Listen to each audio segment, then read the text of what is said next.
Hello, welcome to Presume Technologies. I am Venkat. This is part 52 of ASP.NET video series. In this session, we'll discuss about response.redirect technique in ASP.NET. In part 51 of this video series, we have discussed about different page navigation techniques. Specifically, we discussed about hyperlink control. In this session, we'll discuss about response.redirect method. The rest of the page navigation techniques will be discussed in the subsequent video sessions.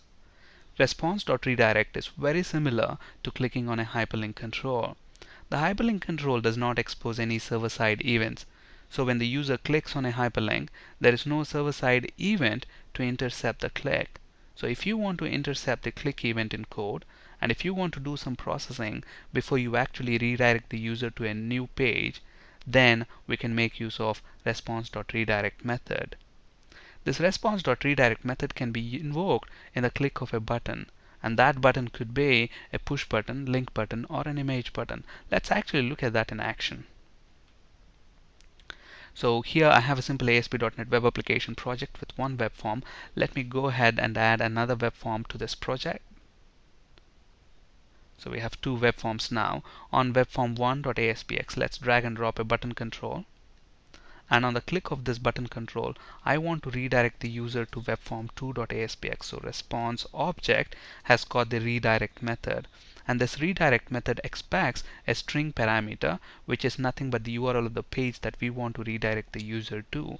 In this case, I want to redirect the user to the webform2.aspx. So let me use the tilde symbol, which indicates the root directory of the web application. So in the root directory, I want to go to webform2.aspx. Okay, so let's run this page now. Now, an important thing to keep in mind is that when we use response.redirect, there are two request response cycles going on. So currently we are on webform1.aspx page.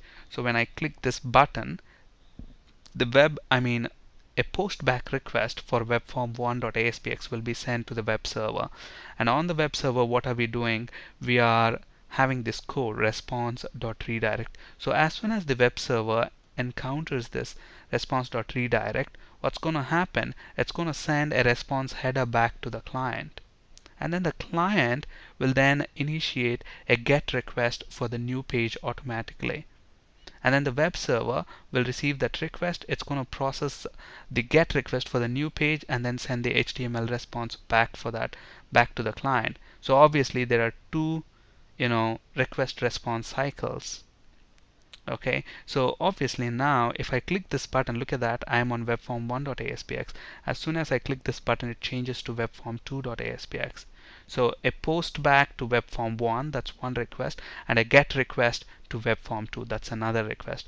Obviously two request response cycles, and this is very important to keep in mind, because when we compare response.redirect with other page navigation techniques like server.transfer, server.transfer doesn't involve two request response cycles. So that's one of the important differences between response.redirect and server.transfer.